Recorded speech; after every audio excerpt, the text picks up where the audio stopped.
दोस्तों नमस्कार। दोस्तों मैं ब्रजमोहन शर्मा हर बार की तरह आज फिर मैं आप लोगों के बीच में आया हूं और आप लोगों के लिए सुप्रीम कोर्ट का एक बहुत ही महत्वपूर्ण फैसला खोज कर लाया। दोस्तों जो मेरे मित्र मेरे अभी यूट्यूब चैनल से नए जुड़े हैं, प्लीज वो मेरी वीडियो को लाइक करें और सब्सक्राइब करें। दोस्तों आज मैं देश के लाखों सरकारी कर्मचारियों के लिए एक ऐसा फैसला खोज कर लाया हूं जिसको सुनकर आप लोग चौंक जाएंगे, दुखी हो जाएंगे। दोस्तों आप मेरी वीडियो में कंटिन्यू बने रहना, अंत तक बने रहना। मैं फैसले की एक एक बारीकी को सत्य व सही तरीके से आपको समझाऊंगा और बताऊंगा।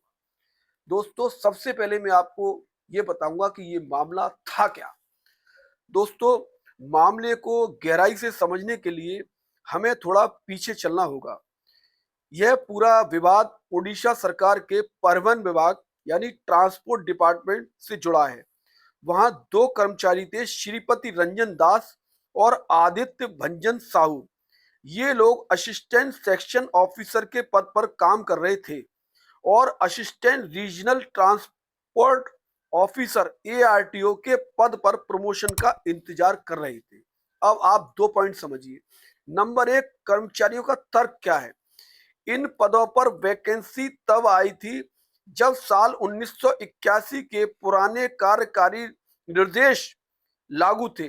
पुराने नियमों के मुताबिक सीनियर कर्मचारियों को उनकी मेरिट और सूटेबिलिटी यानी योग्यता के आधार पर सीधे प्रमोट किया जा सकता था। कर्मचारियों का कहना था कि चूंकि वैकेंसी पुरानी है इसलिए उनका प्रमोशन भी पुराने नियमों के तहत होना चाहिए। नंबर दो, ट्विस्ट कहां आया ये समझिए। प्रमोशन की प्रक्रिया पूरी होने से पहले ही साल 2017 में उड़ीसा सरकार ने कैडर का पुनर्गठन कर दिया। इसके बाद संविधान के अनुच्छेद 309 के तहत साल 2021 में नए नियम लागू कर दिए गए। अब नए नियमों के तहत खेल पूरी तरह से बदल गया। एआरटीओ का पद ग्रुप सी से अपग्रेड होकर ग्रुप बी बन गया और प्रमोशन का तरीका बदलकर उड़ीसा लोक सेवा आयोग द्वारा आयोजित प्रतियोगी परीक्षा पर आधारित कर दिया गया। यानी अब सीधे सीनियरिटी से नहीं बल्कि परीक्षा पास करके प्रमोशन मिलना तय हो गया। यह मामला हाई कोर्ट में पहुंचता है। अब आप देखिए हाई कोर्ट, उसके बाद सुप्रीम कोर्ट, दोनों के तर्क आपको बताऊंगा, दोनों के निर्णय भी आपको बताऊंगा, शांति से सुनिए। जब यह मामला उड़ीसा हाई कोर्ट पहुंचा तो हाई कोर्ट के कर्मचारियों के पक्ष में फैसला सुनाया। हाई कोर्ट ने राज्य सरकार को निर्देश दिया कि वे इन कर्मचारियों के प्रमोशन पर पुराने 1981 के नियमों के तहत ही विचार करें। लेकिन उड़ीसा सरकार इस फैसले के खिलाफ सुप्रीम कोर्ट चली गई और अब सुप्रीम कोर्ट ने हाई कोर्ट के उस फैसले को पूरी तरह से पलट दिया। सुप्रीम कोर्ट ने कहा कि हाई कोर्ट का यह निर्देश कानूनन सही नहीं है। अब सुप्रीम कोर्ट का आप निर्णय सुनिए, आर्गुमेंट सुनिए सुप्रीम कोर्ट के। जस्टिस दीपा शंकर दत्ता ने फैसला सुनाते हुए तीन बेहद महत्वपूर्ण कानूनी सिद्धांत स्पष्ट किए जिन्हें हर कर्मचारी को सुनना चाहिए और समझना चाहिए गंभीरता के साथ। नंबर एक, रिक्तियां पुरानी होने से अधिकार नहीं बदलता। कोर्ट ने साफ कहा कि यह अनिवार्य नहीं है कि किसी पद के खाली होने के समय जो नियम लागू थे उसी नियम से उसे भरा जाए सिर्फ इसलिए कि वैकेंसी पहले की है। कर्मचारी पुराने नियमों पर अड़े नहीं रह सकते। नंबर दो, सरकार को नीतियां बदलने का पूरा अधिकार है। सुप्रीम कोर्ट ने दोहराया कि राज्य सरकारों के पास प्रशासनिक सुधारों के लिए कैडर का पुनर्गठन करने, भर्ती नीतियों को बदलने और चयन के तरीकों को बदलने की पूरी शक्ति और सक्षमता है, बशर्ते सरकार का फैसला मनमाना नहीं होना चाहिए। इस मामले में सरकार का फैसला प्रशासनिक सुधार के लिए बिल्कुल सही है, वैध है। नंबर तीन, पुराने ऐतिहासिक फैसला पलटा। अब आप देखिए, कानून के छात्रों और जानकारों के लिए यह बहुत बड़ी खबर है।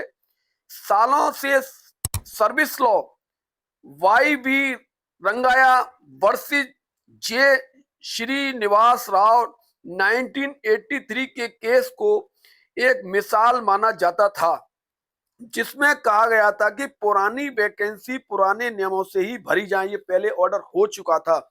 सुप्रीम कोर्ट ने इस फैसले में उस पुराने रुख को खारिज करते हुए साल 2022 के नए ऑर्डर हिमाचल प्रदेश राज्य बनाम राजकुमार वाले फैसले पर मोहर लगाई। वो पुराना फैसला पलट दिया, नया फैसला 2022 का लागू किया। कर्मचारियों के पास अब क्या अधिकार बचे हैं, आप ये भी समझ लीजिए। अब आपके मन में सवाल आ रहा होगा कि क्या सरकारी कर्मचारियों के पास प्रमोशन को लेकर कोई अधिकार बचा है अथवा नहीं। सुप्रीम कोर्ट ने इसे भी स्पष्ट किया। अदालत ने कहा कि कर्मचारियों के पास कोई अंतर्विध अधिकार नहीं है, उनके पास केवल एक सीमित अधिकार है और वो है प्रमोशन के लिए विचार किए जाने का अधिकार। इसका सीधा मतलब यह है कि जब भी सरकार प्रमोशन की प्रक्रिया शुरू करेगी तो वह आपके नाम पर विचार जरूर करेगी, लेकिन वह विचार उस तारीख को लागू वर्तमान नियमों के आधार पर होगा, ना कि पुराने नियमों के आधार पर। अगर सरकार ने परीक्षा का नियम बना दिया है तो आपको परीक्षा से गुजरना होगा। डिपार्टमेंटल एग्जाम या अन्य कोई परीक्षा उन्होंने अलग से बनाई है, वो आपको देनी होगी, चाहे आप उस विभाग में कर्मचारी हैं, लेकिन प्रमोशन पाने के लिए देना होगा। निष्कर्ष बता रहा हूं आपको। तो दोस्तों, इस फैसले का सीधा और साफ संदेश यह है कि सरकारें प्रशासन को बेहतर बनाने के लिए नियमों में बदलाव कर सकती हैं और कर्मचारी पुरानी व्यवस्था का हवाला देकर नई नीतियों को रोक नहीं सकते। यह फैसला आने वाले समय में देश के लाखों राज्य और केंद्र सरकार में बहुत बड़ा प्रशासनिक बदलावों और सर्विस मैटर्स के लिए एक बहुत बड़ी नजीर बनेगा, ये सुप्रीम कोर्ट ने कहा है। आपको क्या लगता है कि ये सुप्रीम कोर्ट का जो फैसला है आप लोगों के लिए, क्या ये आप लोगों के लिए अच्छा है या बुरा है? आप मेरे कमेंट्स बॉक्स में बताना। दोस्तों, आपको मैंने अपनी वीडियो में पूरी बात बता दी है विस्तार से। आपको अगर ये मेरी वीडियो अच्छी लगी हो तो आप मेरी वीडियो को लाइक करें, सब्सक्राइब करें, शेयर करें। अगर आपके आसपास कोई ऐसी समस्या है जनहित की जिससे बहुत बड़ा समाज में बदलाव हो सकता है, तो ये चैनल आपका है। आप उस समस्या को बेधड़क मेरे कमेंट्स बॉक्स में लिख सकते हैं। मैं आपसे वादा करता हूं कि उस समस्या पर लीगली सत्य व सही वीडियो बनाकर आपके और देश के सामने पेश करूंगा। धन्यवाद। जय हिंद, जय भारत।